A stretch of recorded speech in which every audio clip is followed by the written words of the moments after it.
Donc voilà notre type d'exercice. Recopier la grille ci-dessous, puis placer les mots correspondant aux définitions proposées. Donc on va découvrir le mot caché, comme l'exercice qu'on a travaillé la séance dernière, où on a trouvé l'écologie.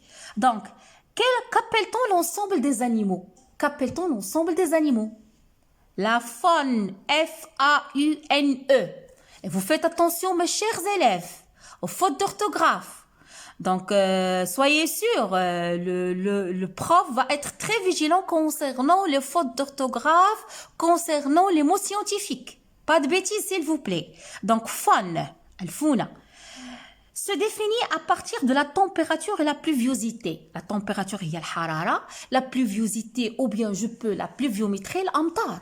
Les précipitations. Retenez bien ces mots-là, s'il vous plaît. On verra ce terme-là lorsqu'on va étudier les facteurs climatiques. Pluviosité est égale. Pluviométrie, c'est la pluviométrie, ce sont les précipitations, ce sont, vous connaissez, vous, al-amtar, les pluies. Ok? Donc, c'est quoi la température qui est en relation avec la température et la pluviosité? C'est le climat. Al-munar. Petit c, ensemble d'individus de la même espèce. Ensemble d'individus de la même espèce. C'est quoi? Population. C'est la population. C'est l'ensemble d'individus de la même espèce. Que ce soit animal, que ce soit végétal. Petit d, c'est le milieu qui nous entoure.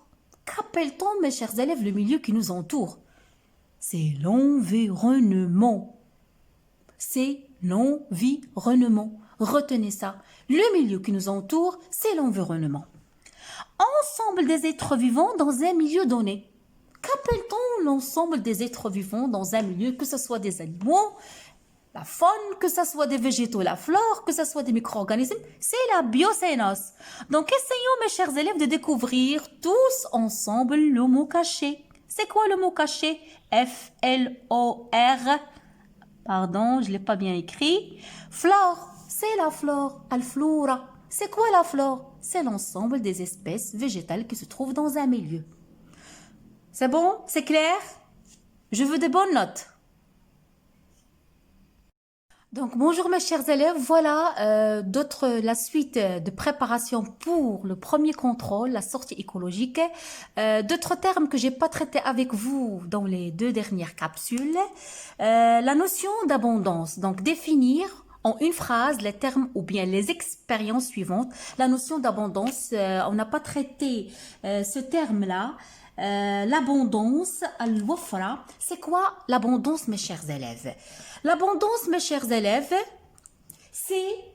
il exprime le nombre des êtres vivants de la même espèce par unité de surface.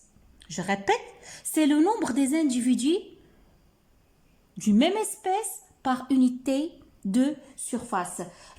بالنسبة للتلاميذ الذين درسوها باللغة العربية، l'abondance c'est quoi؟ الوفرة أو يمكن أن أسميها درجة التواجد. ما هي درجة التواجد أو ما هي الوفرة؟ تعبر عن عدد أفراد نفس النوع في كل وحدة مساحة. تعبر عن عدد أفراد نفس النوع في كل وحدة مساحة. C'est-à-dire le nombre des individus de la même espèce par unité de surface. Ça, c'est la définition de l'abondance. باللغة العربية الوفرة. Je passe à une autre définition, c'est la dominance. La dominance en arabe, السيادة أو درجة التغطية. La dominance, mes chers élèves, c'est le recouvrement de l'ensemble des individus. يعني درجة التغطية. C'est le recouvrement de l'ensemble des individus d'une espèce donnée. On peut, mes chers élèves, l'estimer, يعني يمكننا نقدروها كيف؟ Par la projection, الإسقاط, par la projection verticale, الإسقاط العمودي de l'appareil végétatif aérien sur le sol. Donc, l'abondance, c'est le nombre des individus de la même espèce par unité de surface. La dominance, c'est un petit peu compliqué, c'est difficile à gérer, mais je vais la faciliter. Ça représente le recouvrement, يعني المساحة المغطاة من طرف جميع أفراد نفس النوع. هذه هي la dominance السيادة أو درجة التغطية. هي المساحة المغطاة من طرف جميع أفراد نفس النوع. Comment on peut l'estimer؟ تقدر بواسطة ماذا؟ بواسطة الإسقاط العمودي للجهاز الهوائي للنبات على الأرض. Donc c'est clair. La dominance, c'est la surface, elle représente la surface occupée ou bien recouverte par le même espèce végétale dans une surface donnée. Et on verra ça, je vais vous ramener, Inch'Allah, des exercices, comment calculer l'abondance et la dominance. Regardez qu'est-ce qu'on a ici. La biocénose, c'est quoi? C'est l'ensemble des êtres vivants, animaux, végétaux, micro-organismes qui se trouvent dans un milieu. Écosystème. C'est quoi l'écosystème? C'est la biocénose plus le biotope. L'indice de fréquence. Comment peut-on déterminer l'indice de fréquence? On a vu ça. L'indice de fréquence, on peut le déterminer, on verra ça dans des exercices, après avoir calculé la fréquence. Après avoir calculé la fréquence, بعد أن نحسب معامل التردد. Vous le savez, la fréquence, ça reflète le degré de relation, de corrélation, c'est-à-dire de relation entre une espèce et son biotope. Et vous avez déjà la formule, comment le calculer.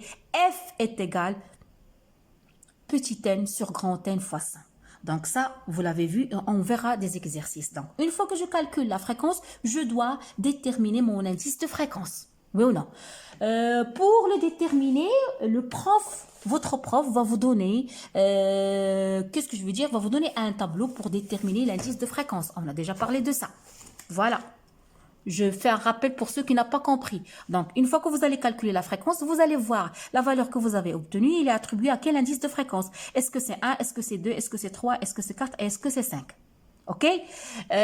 Autre chose que vous devez savoir, lorsque l'indice de fréquence elle est égal à 4, 5, l'espèce est dite caractéristique. Lorsque l'indice de fréquence est égal à 3, l'espèce est dite accompagnante. Puis lorsqu'il est égal à 1 et 2, on peut dire qu'il est accidentel et il est accessoire. Vous devez retenir ça. J'ai déjà fait ça avec vous. Donc, on passe à petit 2. Repérez les affirmations correctes et corrigez celles qui sont incorrectes. Vous aurez toujours ce genre d'exercice. La technique de quadra, technique at-tarbi' ou bien le quadrillage, est utilisée pour relever des végétaux et des animaux dans une station homogène appartenant à un milieu environnemental. Ah, qu'est-ce qui vous paraît là? Qui n'est pas la bonne réponse, c'est les animaux. Donc c'est faux. Parce que là, on a vu que la technique de quadra, elle est utilisée pour relever les végétaux. La dominance traduit le nombre des pieds des végétaux dans une station donnée. C'est le nombre des espèces dans une... je viens de le définir avec vous. La dominance, c'est quoi? Elle représente le recouvrement de l'ensemble des individus dans une espèce donnée. Le recouvrement de l'ensemble des individus dans une espèce donnée. Donc, qu'est-ce que vous pouvez me dire? Est-ce que c'est vrai ou faux? La dominance, il traduit le nombre des pieds de végétaux dans une station donnée. Cette définition, ça vous rappelle quelle définition? Oui, ça vous rappelle la définition de l'abondance. L'abondance de l'abondance. Al-wafra, التي تمثل عدد أفراد même espèce par unité de surface, le nombre des pieds des végétaux dans une station donnée. Donc là, c'est faux. Donc, c'est la définition. Donc, c'est pas la dominance parce que la dominance, هي مساحة التواجد. Donc, c'est la surface de recouvrement. C'est la surface de recouvrement. Il y a, pardon, مساحة المغطاة من طرف كائنات نباتية معينة. C'est la surface de recouvrement que représentent certains individus. Donc, ça, c'est faux. Le milieu forestier est caractérisé par... Est-ce que vous regardez très bien? C'est bon? Pardon. Le milieu forestier, il est caractérisé par une répartition verticale. Oui. On a vu la stratification verticale, strates arborescentes, arbustives, herbacées, mucinales et souterraines, vous devez retenir. La répartition des végétaux au niveau des lacs est due à la nature du sol. Parmi les choses, ou bien parmi les ADEC, on a vu que la répartition des végétaux, ça peut être dû au facteur édaphique, la nature du sol, la structure du sol, propriétés chimiques du sol, la texture du sol, comme ça peut être dû au facteur climatique, la température, le pH, l'ensoleillement, etc., etc.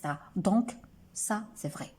Donc, j'espère, mes chers élèves, que vous avez bien compris, que vous avez bien saisi ces notions de base.